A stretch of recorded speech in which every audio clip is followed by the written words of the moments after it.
Hello everyone. आज का हमारा जो डिस्कशन का टॉपिक है वो 9th और 11th दोनों क्लास के लिए होगा।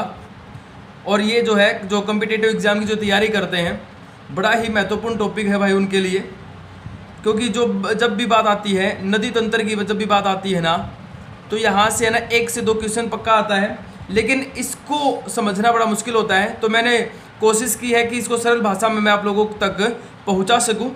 तो आइए अपना टॉपिक शुरू करते हैं। हमारा आज का जो टॉपिक होगा गंगा नदी तंत्र होगा।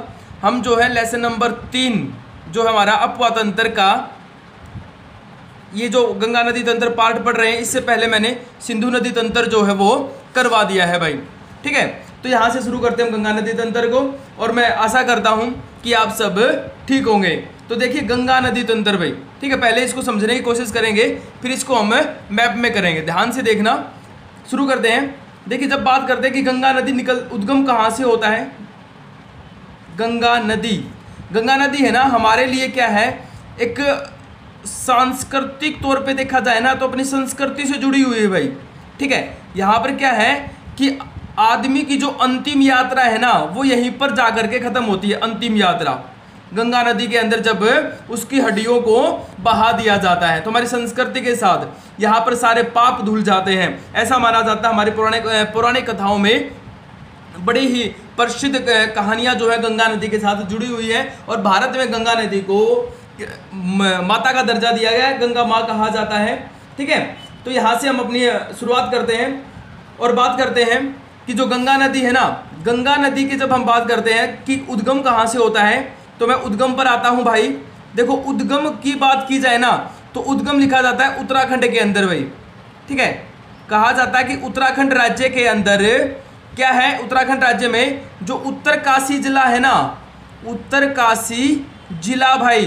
ठीक है, उत्तरकाशी जिला कहाँ पर पड़ता है, ये उत्तरकाशी जिला है ना गढ़वाल हिमालय में पड़ता है। जब हमने हिमालय का प्रादेशिक विभाजन किया था तो उसमें कुमाऊं हिमालय पढ़ा था हमने एक। ठीक है, कुमाऊं हिमालय को हमने 2 हिस्सों में बांटा था, गढ़वाल हिमालय और कुमाऊं हिमालय। तो उत्तरकाशी जिला गढ़वाल हिमालय में आता है। और कहता है कि गढ़वाल हिमालय के अंदर एक हिमनद है, ग्लेशियर है, और उसका नाम है गंगोत्री हिमनद। ठीक है, गंगोत्री हिमनद से इस नदी का उद्गम होता है, यानी कि ये नदी निकलती है, गंगा नदी निकलती है। लेकिन यहाँ पर है ना जब प्रश्न ये पूछा जाए कि गंगा नदी कहाँ से निकलती है तो गंगोत्री हिमनद आता है। लेकिन जब हम इसको बारीकी से देखते हैं ना भाई, तो यहाँ पर क्या होता है कि गंगोत्री जो हिमनद है ना वहाँ से नदी निकलती है भागीरथी। ठीक है, आप लोगों ने पहले कोई पुरानी कथाएं सुनी हो तो भागीरथी ने क्या किया था, शिव शंकर की पूजा की थी, और उसके बाद उन्होंने कहा था कि धरती के ऊपर हमें गंगा नदी चाहिए। तो भागीरथ से हम यहाँ पर भागीरथी को याद रख सकते हैं भाई। ठीक है, भागीरथी नदी निकलती है गंगोत्री हिमनद से। ठीक है, अब हम ना इसको एक रफ स्केच बनाएंगे इसका, ताकि आप लोगों को मैं ये भागीरथी जो है ना इसके बारे में समझा सकूं। यहाँ पर देखिए गंगोत्री जो हिमनद है ना, यहाँ पर मैं बना देता हूँ, ये हो गया अपना गंगोत्री हिमनद। ठीक है, गंगोत्री हिमनद हो गया भाई ये। ठीक है, यहाँ से निकलती है अपनी भागीरथी नदी। ठीक है, कौन सी नदी निकली, भागीरथी नदी निकली भाई। ठीक है, भागीरथी नदी उत्तराखंड में है ना, इसके ऊपर टिहरी बांध भी बनाया गया है, बड़ा ही चर्चा में रहा था, पहले भी बना तब भी और अब भी।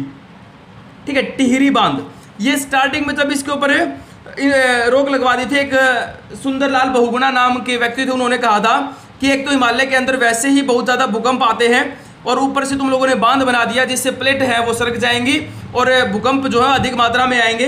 ठीक है, एक तो तब ये उसमें रहा था चर्चा में। उसके बाद जब वहाँ पर अधिक बारिश हुई थी ना उत्तराखंड और केदारनाथ वाले हिस्से में, तो कहता है कि दिल्ली भी डूब जाती अगर ये टिहरी बांध नहीं होता तो, क्योंकि अचानक से इतनी बारिश हो गई थी और वो पानी है ना टिहरी बांध ने रोका था भाई। ठीक है, तो यहाँ पर हम भागीरथी नदी से संबंधित यहाँ तक डालेंगे, उत्तराखंड तक की बात हो गई है। अब बात यहाँ पर क्या की जाती है कि इसकी एक दूसरी ब्रांच है। ठीक है, उस ब्रांच का नाम है अलकनंदा। क्या नाम है, अलकनंदा। ये भागीरथी और अलकनंदा है ना, दोनों मिलकर के किसका निर्माण करती हैं, गंगा नदी का निर्माण करती हैं भाई। भागीरथी और अलकनंदा मिलकर के किसका निर्माण करती हैं, गंगा नदी का निर्माण करती हैं। अभी अलकनंदा कहाँ से निकलती है, तो जब हम अलकनंदा की बात करते हैं तो अलकनंदा निकलती है वही उत्तराखंड के अंदर एक हिमनद है, उसका नाम है सतोपथ हिमनद। स्तोपथ हिमनद, ठीक है, उसका नाम है भाई। स्तोपथ ग्लेशियर से निकलती है। ये जो है ना बद्रीनाथ के पास है। ये कहाँ पर है? ये बद्रीनाथ के पास है भाई। स्तोपथ जो हिमनद है वो बद्रीनाथ के पास है, ठीक है। वहाँ से ये क्या निकलती है? वहाँ से निकलती है ये अलकनंदा, ठीक है। अब इस अलकनंदा की यात्रा को देखते हैं। यहाँ पर कहता है कि जब अलकनंदा यहाँ से निकल करके आगे चलती है ना, तो ये यहाँ पर पहुँचती है विष्णु प्रयाग में। कहाँ पर पहुँचती है? विष्णु प्रयाग में पहुँचती है भाई, ठीक है। और विष्णु प्रयाग के अंदर ये धौली गंगा के संपर्क में आती है। इसके साथ कौन सी नदी आकर के मिल जाती है? धौली गंगा आकर के मिल जाती है, ठीक है। तो ये मिलन स्थल किसका हुआ? विष्णु प्रयाग, अलकनंदा और धौली गंगा का क्या है? मिलन स्थल है। फिर यहाँ से अलकनंदा आगे की तरफ चलती है और उसके बाद जगह आती है नंद प्रयाग, ठीक है। नंद प्रयाग जगह आती है और वहां पर मिलन होता है इसका नंदाकिनी के साथ, ठीक है। उसके बाद यहाँ पर मिलन होता है नंदाकिनी के साथ, ठीक है। उसके बाद फिर ये आगे अपना सफर शुरू करती है यहाँ पर एक धारा बन करके, और जब ये आगे चलती है तो फिर आता है कर्ण प्रयाग, ठीक है। क्या आएगा? कर्ण प्रयाग। दिखाई तो दे रहा होगा। कर्ण प्रयाग के अंदर है ना, ये इसकी एक नदी है, उसका नाम है पिंडार। पिंडार के साथ मिलती है। पिंडार से मिलने के बाद फिर एक शाखा के रूप में आगे बढ़ती है और उसके बाद ये है ना रुद्रप्रयाग में पहुंचती है। और उस रुद्रप्रयाग के अंदर ये जो है मंदाकिनी के साथ मिलती है। मंदाकिनी, ठीक है। मंदाकिनी जो इस तरफ से आती है और इसके संपर्क में आती है। मंदाकिनी के बाद ही फिर आगे चलती है और आगे चलने के बाद ना यहाँ से भागीरथी, ठीक है, और यहाँ से अलकनंदा जो है ना, दोनों की दोनों मिलती हैं और वो जगह है देवप्रयाग भाई, ठीक है। उस जगह का नाम क्या है? देवप्रयाग। तो यहाँ पर आप लोगों को क्या समझना है कि जो भागीरथी नदी है और जो अलकनंदा जो नदी है उसका संगम कहाँ पर होता है? तो कहाँ पर होता है? देवप्रयाग के अंदर उसका मिलन होता है भाई, ठीक है। और यहाँ पर एक धारा बन करके निकलती है और उस धारा का नाम हम क्या लिखेंगे? गंगा। तो गंगा को, गंगा का नाम कहाँ पर मिला? देवप्रयाग में मिला भाई, ठीक है। ये जो अलकनंदा है ये स्तोपथ हिमानी से निकलती है, विष्णु प्रयाग में धौली गंगा इसके संपर्क में आती है, इससे मिलती है। उसके बाद नंद प्रयाग में नंदाकिनी से मिलती है, कर्ण प्रयाग में पिंडार से मिलती है और मंदाकिनी में रुद्रप्रयाग से मिलती है। और उसके बाद देवप्रयाग के अंदर भागीरथी और अलकनंदा दोनों मिलकर के एक धारा का निर्माण करती है जिसे गंगा कहा जाता है, ठीक है। और ये बात मैंने पहले भी बोली है कि अगर गंगा को एक लाइन में एक नंबर में पूछ लेना कि कहाँ से निकलती है, तो गंगोत्री हिमनद ही लिखा जाएगा भाई, ठीक है। क्या लिखा जाएगा? गंगोत्री हिमनद लिखा जाएगा। अब बात करते हैं इसके बारे में, थोड़ा सा और जान लेते हैं। तो आगे बात करते हैं कि जो इसकी लंबाई है ना, गंगा नदी की जो टोटल लंबाई है उद्गम क्षेत्र से लेकर के और जहां तक ये बहती है लास्ट डेल्टा तक 2525 किलोमीटर इसकी लंबाई है भाई, ठीक है। और इसका जो अपवा क्षेत्र है, अगर मैं बात करूं अपवा क्षेत्र की, तो जो इसका अपवा क्षेत्र है ना वो है 8,61,452 वर्ग किलोमीटर, ठीक है। 8,61,452 वर्ग किलोमीटर, लगभग इतना इसका अपवा क्षेत्र है भाई, ठीक है। और अपवा क्षेत्र के बारे में आप जानते ही होंगे क्या होता है। मुझे कमेंट बॉक्स में जरूर बताइए कि अपवा क्षेत्र होता क्या है। अब यहाँ पर कहता है कि ये जो है ना किन किन राज्यों से गुजरती है। तो बात करें हम इसकी, तो ये पहले उत्तराखंड में जाती है, उत्तराखंड के बाद ये जाती है उत्तर प्रदेश में, ठीक है। उत्तर प्रदेश से फिर ये जाएगी बिहार में और बिहार के बाद है ना ये झारखंड बॉर्डर के साथ चलती है भाई। बिहार झारखंड का जो बॉर्डर है उसके साथ चलती है। फिर उसके बाद ये पश्चिम बंगाल में चली जाती है, ठीक है। पश्चिम बंगाल के बाद है ना ये जो है पश्चिम बंगाल में फरक्का एक जगह है, फरक्का, जहाँ पर फरक्का बैराज भी बनाया गया है। वहाँ पर 2 धाराओं में बढ़ जाती है। एक धारा पश्चिम बंगाल से सीधा उगली नदी के रूप में समुद्र में गिर जाती है और दूसरी धारा बांग्लादेश में प्रवेश कर जाती है भाई, ठीक है। कहाँ पर प्रवेश कर जाती है? बांग्लादेश में, ठीक है। और बांग्लादेश में इस नदी को पद्मा के नाम से जाना जाता है, ठीक है। बांग्लादेश में इस धारा का नाम जाना जाएगा पद्मा। और उसके साथ में है ना फिर ब्रह्मपुत्र नदी आकर के मिल जाती है और फिर जो ये इकट्ठी मेघना के नाम से जो है समुद्र में गिर जाती है और यहाँ पर एक बहुत बड़े डेल्टा का निर्माण करती हैं। उस डेल्टा का नाम है सुंदरवन डेल्टा। क्या नाम है? सुंदरवन डेल्टा भाई, ठीक है। तो यहाँ तक इसके सफ़र की बात हमने की है। अब हम इसको मैप के जरिए से समझेंगे, लेकिन यहाँ पर हम अब इसको जो आगे चलाएंगे ना तो इसको 2 वीडियो में करेंगे। गंगा नदी जब ऐसे बहेगी ना तो एक ये तो हो गया इसका उत्तर वाला पोर्शन जो हिमालय इसके उत्तर में हो गया, ठीक है, और एक हो गया इसके दक्षिण वाला पोर्शन, ठीक है। ये जो है ये दक्षिण जो है ना ये इसका राइट साइड है भाई, ठीक है, राइट साइड यानी कि दाया भाग है, ठीक है, और ये इसका लेफ्ट साइड है यानी कि बाया भाग है। तो यहाँ पर हमने जो नदियों को डिस्ट्रीब्यूट किया है इसकी सहायक नदियों को वो 2 हिस्सों में किया है, एक तो होता है लेफ्ट हैंड साइड और दूसरी है राइट हैंड साइड यानी कि दक्षिण की। तो हम आज बात करेंगे दक्षिण की तरफ से यानी कि राइट हैंड साइड की जो सहायक नदियां ना उन सहायक नदियों का इसमें जिक्र करेंगे। तो चलिए आइए अपना आगे शुरू करते हैं टॉपिक, और मैं मैप की मदद से आप लोगों को इसमें समझाता रहूंगा भाई सारी चीजें। इसमें पहले है ना हमने क्या भर रखा है, इसमें सिंधु नदी को भर रखा है, ये पर देख लीजिए ध्यान से। तो देखिए मैं यहां से शुरू कर देता हूं एक बार। ये जो है ये है गंगोत्री हिमनद, उत्तराखंड के अंदर गंगोत्री हिमनद के अंदर से, देखो मैप छोटा है तो थोड़ा बारीक छोटा ही बनेगा, और गंगोत्री हिमनद से क्या होती है, ये गंगोत्री हिमनद से निकलती है, यहाँ से सतोपति हिमनद से अलकनंदा निकलती है, और ये दोनों देवप्रयाग के अंदर जब मिलते हैं और उसके बाद फिर इनका जो सफ़र आगे तय होता है। और फिर आगे ये कहता है कि ऋषिकेश के पास है ना, हरिद्वार ऋषिकेश के पास जो है ये क्या हो जाती है, ये मैदानी भाग में प्रवेश कर जाती है भाई। कहाँ पर प्रवेश करती है, मैदानी भाग में प्रवेश कर जाती है, और उसके बाद है ना ये प्रवेश करती है उत्तर प्रदेश में। कहाँ पर प्रवेश करेगी, उत्तर प्रदेश में प्रवेश करेगी भाई, ठीक है, उत्तर प्रदेश में नेपाल के समानांतर बॉर्डर के साथ वो आगे की तरफ चलना शुरू कर देती है, ठीक है, ये आगे की तरफ क्या कर देती है, चलना शुरू कर देती है भाई, ठीक है।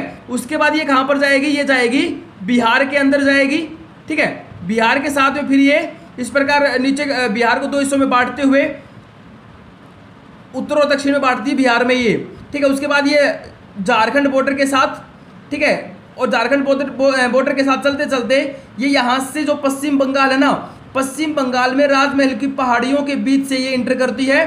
राजमहल की पहाड़ियों के बीच से इंटर करने के बाद यहाँ पर फरक्का बैराज आता है। फरक्का बैराज के बाद 2 धाराओं में बढ़ जाएगी, एक धारा बांग्लादेश में चली गई है, ठीक है, जो ब्रह्मपुत्र के साथ मिलकर के इसमें समुद्र में गिर जाएगी, और एक धारा उगली नदी के रूप में जो है ये समुद्र में गिर जाती है।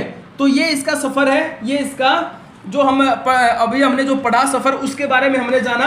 अब हम जानेंगे इसकी सहायक नदियों के बारे में, ठीक है। तो चलिए शुरू करते हैं, और सबसे पहले हम बात करेंगे इसकी सहायक नदी है यमुना। तो चलिए यमुना नदी से शुरू करते हैं। यमुना नदी भाई, अब इस यमुना नदी के बारे में पहले जान लेते हैं थोड़ा सा एक बार। जो यमुना नदी है ना, ये यमुना नदी निकलती है उत्तराखंड में ही भाई, ठीक है। इनका उद्गम जो है ना वो बिल्कुल समानांतर है गंगोत्री हिमनद, और वहीं पर है यमुनोत्री हिमनद, ठीक है, यमुनोत्री हिमनद के नाम से जाना जाता है इसे। ये जो है इसकी अगर मैं बात करूँ धरातल से ऊंचाई की तो ये 6316 किलोमीटर है भाई, ठीक है, 6316 किलोमीटर इसकी ऊंचाई पर है ये यमुनोत्री हिमनद, ठीक है। और उसके बाद अगर बात की जाए कि किस पर्वत श्रृंखला में आता है तो कहता है बंदरपूछ, हिमालय की एक श्रृंखला है बंदरपूछ श्रेणी, पर्वत श्रेणी, उसकी ये शाखा उसे के ऊपर है ये यमुनोत्री हिमनद, वहाँ से ये निकलता है। और अगर इसकी लंबाई की बात की जाए तो वो है 1375 किलोमीटर, ठीक है, 1375 किलोमीटर इसकी लंबाई है, और 3,59,000 जो है ना वो इसका अपवा क्षेत्र है वर्ग किलोमीटर, ठीक है, 3,59,000 वर्ग किलोमीटर इसका अपवा क्षेत्र है। अब बात करते हैं मैप के जरिए इसको समझने की कोशिश करते हैं। देखिए जो यमुनोत्री हिमनद है, मैप नजर आ रहा होगा यहाँ पर, ठीक है, यमुनोत्री हिमनद यहाँ से है ना ये क्या करेगी, ये आगे यमुना नदी यहाँ से निकलती है, फिर उसके बाद एक बार है ना हिमाचल प्रदेश के बॉर्डर के साथ, हिमाचल प्रदेश और जो उत्तराखंड का बॉर्डर है उसके साथ बहते हुए फिर ये जो है हरियाणा का जो बॉर्डर है ना उसके साथ बहेगी भाई, ठीक है। हरियाणा का जो बॉर्डर है, थोड़ा सा इसको जूम कर ले यहाँ से, इस नीचे ये जो है ना हरियाणा के बॉर्डर के साथ बहेगी, इस प्रकार बहते हुए हरियाणा बॉर्डर के साथ, ठीक है। यहाँ से ये जो है यमुना नगर हो गया, ठीक है, यहाँ से बहती हुई फिर ये दिल्ली में प्रवेश करती है, दिल्ली के अंदर से बहने के बाद है ना दोबारा फिर हरियाणा के बॉर्डर के साथ उत्तर प्रदेश और हरियाणा का बॉर्डर बनाते हुए ये कहाँ पर जाएगी, ये चली जाएगी उत्तर प्रदेश में, ठीक है, नोएडा के साथ से, और उत्तर प्रदेश में फिर ये इंटर कर जाती है भाई, ठीक है। वहाँ पर जो है मथुरा, आगरा, यहाँ से बहते हुए ये आगे की तरफ चलती है, ठीक है। जब ये आगे चलती है ना तो फिर उसके बाद इसमें मिलती है चंबल नदी, यमुना नदी की सहायक नदी है चंबल नदी, ठीक है। तो यहाँ पर इटावा के नज़दीक है ना चंबल नदी आकर के इसके अंदर मिल जाती है। कौन सी नदी मिल गई है, चंबल नदी मिल गई भाई। यहाँ पर मैं लिख देता हूँ चंबल, ठीक है। इटावा के बाद में चंबल नदी इसके साथ मिल जाती है। फिर उसके बाद आगे जाने के बाद है ना इसके अंदर सिंध नदी मिल जाती है, ठीक है। फिर उसके बाद यहाँ से चलने के बाद इसमें बेतवा और जो केन नदी है ना वो मिलने शुरू हो जाती हैं। और आगे चल करके जो ये नदी है हमारी, जो यमुना नदी है, वो इलाहाबाद यानी कि प्रयागराज, आज वर्तमान में उसका नाम प्रयागराज है, पहले हम उसको इलाहाबाद के नाम से जानते थे यहाँ पर।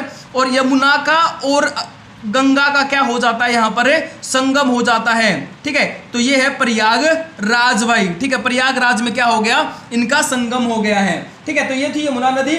उसके बाद जो इसकी दूसरी सहायक नदी है उसका नाम है सोन, ठीक है।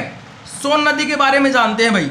सोन जो है ना अमरकंटक की पहाड़ी से निकलती है, अमरकंटक की पहाड़ी से निकलती है सोन नदी भाई, ठीक है। और अमरकंटक की पहाड़ी कहाँ पर है, ये जो है ना मध्य प्रदेश और हमारा जो छत्तीसगढ़ का जो बॉर्डर है ना, मध्य प्रदेश और छत्तीसगढ़ का जो बॉर्डर है उसके पास में है अमरकंटक की पहाड़ी, वहां से ये निकलती है। और इसकी सबसे बड़ी बात पता क्या है, ये मान लीजिए ये अमरकंटक की पहाड़ी है, अमरकंटक की पहाड़ी का जो पश्चिम जो दिशा है ना उससे निकलती है नर्मदा नदी।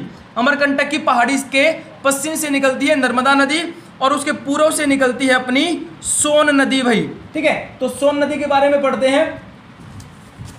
देखिए भाई सोन नदी यहां से कहता है, सोन नदी जो है यहां से निकलेगी। देखिए ये मध्य प्रदेश हो गया, मध्य प्रदेश हो गया, छत्तीसगढ़ हो गया, ठीक है। इसके बॉर्डर से यहाँ पर जो अमरकंटक की जो पहाड़ी है ना यहाँ से ये निकलेगी, ठीक है। यहाँ से निकलने के बाद जो है ये कहाँ पर जाएगी, पहले इसका जो पूर्वी हिस्सा यहाँ से निकली, यहाँ से निकलने के बाद इस प्रकार बहते हुए ऊपर की तरफ और फिर मध्य प्रदेश में इंटर करती है। और मध्य प्रदेश में इंटर करने के बाद जो है ये नदी कहाँ पर प्रवेश करेगी, ये नदी प्रवेश करेगी उत्तर प्रदेश में, ठीक है। और उत्तर प्रदेश में प्रवेश करने के बाद जो है ये उत्तर प्रदेश और जो बिहार और इसका झारखंड का जो बॉर्डर है ना उसके साथ बहेगी भाई, ठीक है। झारखंड के बॉर्डर के साथ बहते हुए फिर ये है ना बिहार में आरा नामक जगह है, आरा, ठीक है। बिहार में आरा नामक जो जगह है उससे मिल जाती है। तो ये हमने लिखा अमरकंटक की पहाड़ी यहाँ पर, ठीक है, छत्तीसगढ़ और मध्य प्रदेश के अंदर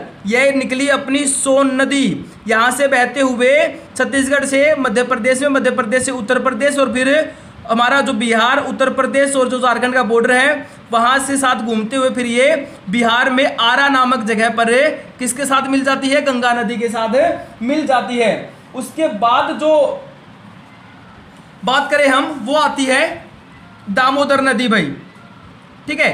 दामोदर जो नदी है ना वो झारखंड से निकलती है भाई, ठीक है। झारखंड का जो पलामू जिला है वहां से ये नदी निकलती है, झारखंड का पलामू जिला, वहां से दामोदर नदी निकलती है। झारखंड से निकलने के बाद ये पश्चिम बंगाल में जाएगी, ठीक है। और पश्चिम बंगाल में जो है ये नदी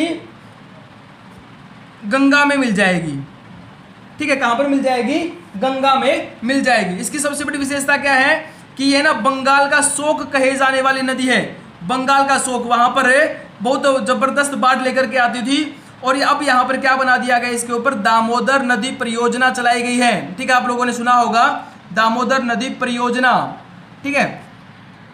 उसके बाद इसमें कुछ कमी आई है बाढ़ लाने के अंदर भाई, ठीक है। बंगाल का शोक जाने वाली दामोदर नदी, देखिए मैप के अंदर ये अपना झारखंड हो गया, झारखंड से निकलती है पलामू जिला, ठीक है। यहाँ से बहने के बाद ये इस प्रकार झारखंड को ही पार करेगी और उसके बाद आगे चल करके ये जो है किस में मिल जाएगी, हुगली नदी के अंदर मिल जाएगी पश्चिम बंगाल में। ये अपना पश्चिम बंगाल है यहाँ पर, ठीक है। तो पश्चिम बंगाल में यहाँ पर हुगली नदी के साथ में मिल जाती है भाई, ठीक है। तो ये थी अपनी इसकी सहायक नदियाँ। यहाँ पर हमने क्या पढ़ा, ये है यमुना, यमुना के बाद में यहाँ पर सोन और उसके बाद है दामोदर, ठीक है। इसको किस प्रकार याद किया जा सकता है, यशोदा यानी कि या यमुना, ठीक है। उसके बाद सोदा यानी कि सोन और दा यानी के दामोदर, यशोदा। ठीक है, इस प्रकार इसको याद किया जा सकता है। यमुना, सोन और दामोदर। यमुना की जो सहायक नदियां हैं ना वो कौन कौन सी हैं? चंबल, सिंध, बेतवा और कैन। ठीक है, ये यमुना की सहायक नदियां हैं भाई। ठीक है, इनके बारे में फिर कभी वीडियो बनाएंगे। उसके बाद सोन की सहायक नदियां हैं रिहंद, ठीक है, और कोयल जो है इसकी सहायक नदियां हैं। रिहंद और कोयल जो है इसकी सहायक नदियां सोन नदी की। ठीक है, तो हमारी जो ये गंगा नदी और जो इसकी सहायक नदियां थी वो टॉपिक कंप्लीट होता है। और मैं उम्मीद करता हूं कि आप लोगों को समझ में आ गया होगा। अगर अब भी आप लोगों को समझ में नहीं आया तो वीडियो को फिर दोबारा ध्यान से देखिए, अपनी बुक पढ़िए एक बार। ठीक है, खुद मैप के अंदर बनाने की कोशिश कीजिए, रफ स्केच बनाने की कोशिश कीजिए और मुझे कमेंट बॉक्स में ज़रूर बताइए कि टॉपिक आप लोगों को कैसा लगा। Thank you.